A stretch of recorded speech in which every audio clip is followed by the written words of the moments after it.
Kini, Segok sadar bahwa masalahnya bukan hanya terlahir kembali sebagai bayi. Ia juga telah kembali ke masa lalu dan kehilangan segalanya. Takdirnya, posisinya, semuanya telah dicuri. Ia pun mengamuk di depan televisi. Orang tuanya mencoba memberinya makanan, tetapi ia menolak. Tentu saja, Soyang sangat khawatir melihat putranya. Tak lama, Jiseong pulang kerja dan dengan riang berkata bahwa ia membawa banyak sisa daging dari restoran tempatnya bekerja sebagai koki. Soyang memberitahu suaminya bahwa putra mereka sudah menonton televisi sejak tadi dan tidak mau berhenti. Ketika ia mencoba mematikan TV atau mengganti saluran, Segok langsung menangis. Jiseong menyuruhnya untuk membiarkannya saja. Lalu ia berjongkok di depan putranya dan berkata, "Ayah sudah pulang." Ia lalu bertanya, "Bagaimana kalau bermain dengan ayah?" Namun, bayi itu hanya memberinya tatapan tajam yang seolah berkata, "Menyingkirlah dari hadapanku." Jiseong hanya bisa bergumam pasrah bahwa entah bagaimana, ia merasa telah kalah dari seorang anak kecil. Segok berpikir dalam hati, ia tidak punya waktu untuk basa-basi. Ia harus mengumpulkan informasi sebanyak mungkin tentang kakeknya, Samjin Group, dan cara untuk kembali ke tubuh aslinya. Namun, tiba-tiba Soyang mematikan televisi.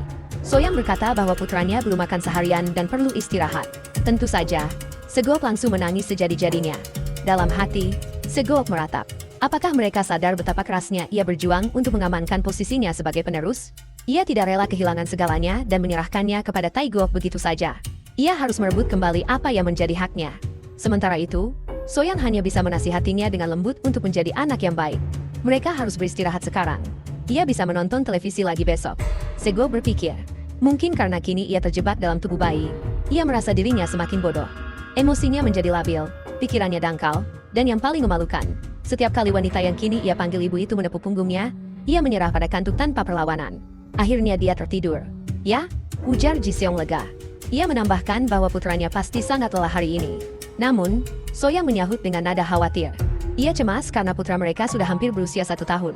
Tetapi belum juga bisa mengucapkan mama atau papa.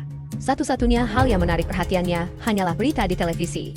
Soyang mengaku tidak terlalu paham cara mengasuh anak dan takut jika ia melakukan kesalahan dalam membesarkannya. Jiseong menenangkan istrinya. Ia berkata bahwa meskipun mereka tidak punya banyak harta, cinta adalah bekal terbaik yang bisa mereka berikan. Ia meyakinkan Soyang untuk tidak khawatir. Putra mereka akan tumbuh dengan baik, dan mereka hanya perlu percaya padanya.